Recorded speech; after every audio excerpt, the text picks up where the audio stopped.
आपको याद होगा एक तरफ डोनाल्ड ट्रंप शी जिनपिंग मिलने के लिए पहुंचे थे और बड़ी अच्छी मुलाकात भी हो रही थी अपेक की मीटिंग के दौरान, लेकिन वहीं इस मुलाकात से ठीक पहले एक खबर आई थी कि साउथ चाइना सी में अमेरिका के 2 विमान, एक जेट और एक हेलीकॉप्टर क्रैश हो गया। अब ये घटना मैं अभी क्यों याद कर रही हूँ, स्क्रीन पर कुछ तस्वीरें देख रहे हैं, जिन तस्वीरों में देख रहे हैं भारत के नेवी चीफ पहुंचे हैं अमेरिका। आखिरकार अमेरिका और भारत में क्या चल रहा है, जबकि एक तरफ व्यापार के लिए अभी डील तय होनी बाकी है, वहीं दूसरी तरफ कौन है जॉन चैम्बर, जिन्होंने कहा है कि अमेरिकी कंपनियां भारत के खिलाफ नहीं जाएंगी। जियोपॉलिटिक्स में बहुत कुछ चल रहा है, हमेशा की तरह जानने को मिलेगा बहुत कुछ। आइए जानते हैं इन खबरों को विस्तार से। शी जिनपिंग और डोनाल्ड ट्रंप के बीच मुलाकात के बीच ना G2 का कॉन्सेप्ट डोनाल्ड ट्रंप ने लाया था और कई बार ये बातें फैलाई भी गई। वैसे आपको बता दूं, इस मीटिंग से ठीक पहले साउथ चाइना सी में अमेरिका का एयरक्राफ्ट कैरियर पहुंचा था और उसमें 2 जेट, एक फाइटर जेट और एक हेलीकॉप्टर, दोनों ही क्रैश हो गए थे। इसको लेकर बातें गौन हो गई, टेक्निकल फॉल्ट वगैरह बताया गया, लेकिन इससे पहले ना एक सबमरीन के साथ भी ऐसा हुआ था और दोनों ही बार में चाइना की तरफ से जो स्टेटमेंट आया था ना, वो स्टेटमेंट बड़ा अजीब था। जैसे पिछली बार जब स्टेटमेंट आया था, उन्होंने कहा था कि उनके सबमरीन को कुछ प्रॉब्लम हुई है, मदद चाहिए तो बताओ। वहीं इस बार इन्होंने कहा कि अपने एयरक्राफ्ट कैरियर को भेजकर साउथ चाइना में ये आक्रामक माहौल बनाने की कोशिश करते हैं। अब एक और खबर देखिए, अमेरिका के नेवल चीफ, इन्होंने साउथ कोरिया को कहा है कि साउथ कोरिया का न्यूक्लियर सबमरीन चाइना को काउंटर करने के लिए नेचुरल बनेगा और ये साउथ कोरिया के साथ अमेरिका की जुगलबंदी भी दिख रही है। अमेरिका और साउथ कोरिया दोनों ने युद्धाभ्यास किया हाल ही में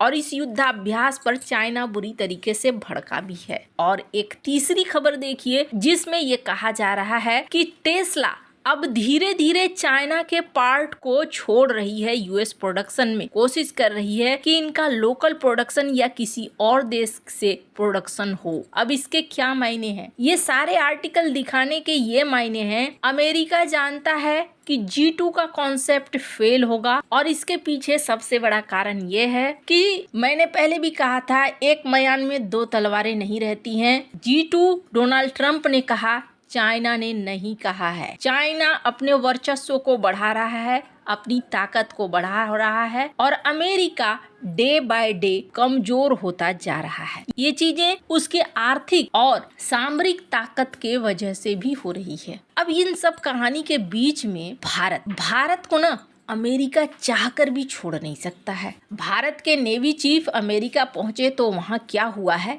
इस पर भी डिस्कस करेंगे, पर उससे पहले कुछ चीजें समझिए। भारत और अमेरिका के बीच में अभी व्यापार को लेकर तनातनी है, लेकिन ये तनातनी अब धीरे धीरे घटती हुई दिख रही है। स्क्रीन पर एक आर्टिकल देखिए, बिजनेस टुडे का ये आर्टिकल है। अभी डोनाल्ड ट्रंप ने मसाले, चाय और भी कई चीज जो खाने पीने की चीज है उस पर उन्होंने छूट दी है। इसलिए छूट दी है क्योंकि उन्हें अपने देश में महंगाई का सामना करना पड़ रहा है, जनता कहीं विद्रोह में न चली जाए, इस वजह से डोनाल्ड ट्रंप पहले से ही कदम उठा रहे हैं। सिर्फ इतना ही नहीं, बल्कि डोनाल्ड ट्रंप को आपने देखा होगा H1B के लिए भी अब अपने कदम पीछे ले रहे हैं। क्यों पीछे ले रहे हैं? H1B को लेकर तो इतना हो हंगामा हुआ था। तो यहाँ एक फैक्टर जो काम आया है वो है चाइना का प्लान पहले से के वीजा का था, लेकिन डोनाल्ड ट्रंप ने H1B के बारे में जिस तरीके से भारत के ऊपर दबाव बनाने के लिए ये कह दिया कि अब इसमें बहुत बड़ी फीस लगेगी, हम किसी को भी ऐसे अमेरिका में नहीं आने दे सकते हैं वगैरह वगैरह। चाइना के लिए ये एक सुनहरा मौका था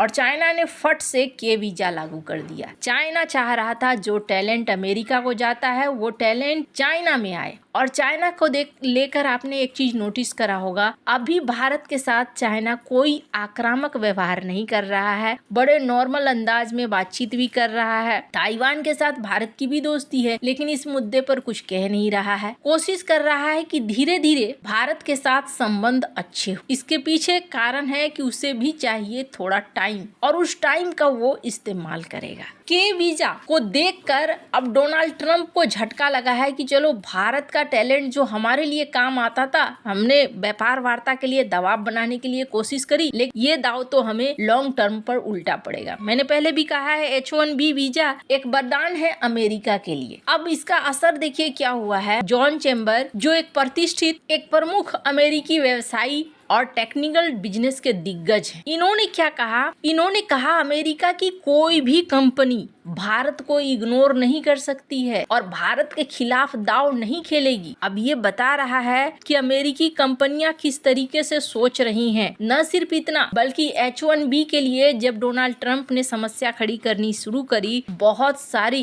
कंपनियों ने भारत के अंदर निवेश करना शुरू कर दिया, हायर करना शुरू कर दिया। डोनाल्ड ट्रंप का G2 का फॉर्मूला यहाँ नाकामयाब हुआ, लेकिन हाँ, एक चीज देखने को मिल रहा है कि डोनाल्ड ट्रंप अब पटरी पे आते हुए दिख रहे हैं। जिस तरीके से चाइना ने हड़काना शुरू किया है, डोनाल्ड ट्रंप को एक चीज समझ में आ गया है कि उन्हें वापस इंडो पैसिफिक वाले फॉर्मूले पर जाना होगा। अब भारत के नेवी चीफ यहाँ पहुंचे। नेवी चीफ की मुलाकात अमेरिका के कई कमांड से भी हुई, साथ ही साथ इन्होंने डिस्ट्रॉयर का भी भ्रमण किया। और सबसे बड़ी चीज ये है कि दोनों के बीच में ये तय हुआ कि इंडो पैसिफिक में हम और भी ज्यादा युद्धाभ्यास करेंगे, साथ ही साथ समुद्री सुरक्षा और संचालन में समन्वय करेंगे। इंफॉर्मेशन फ्यूजन सेंटर बनेगा जिससे भारत को भी जोड़ा जाएगा। यहाँ इनकी मुलाकात एडमिरल सैमुअल जे पापारो जो कि यूएस इंडो पैसिफिक कमांड के कमांडर हैं, उनसे हुई। एडमिरल स्टीफन टी कोयलर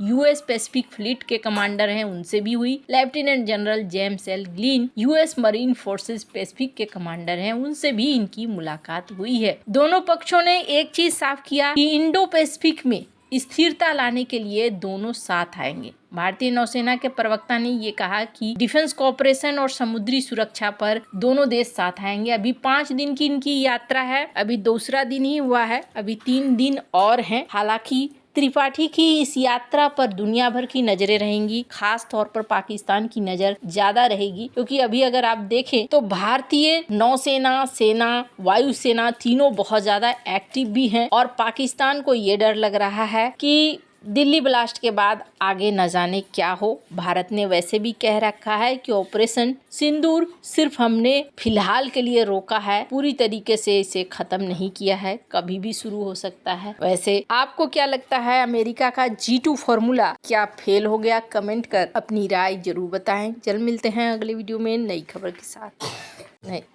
के साथ।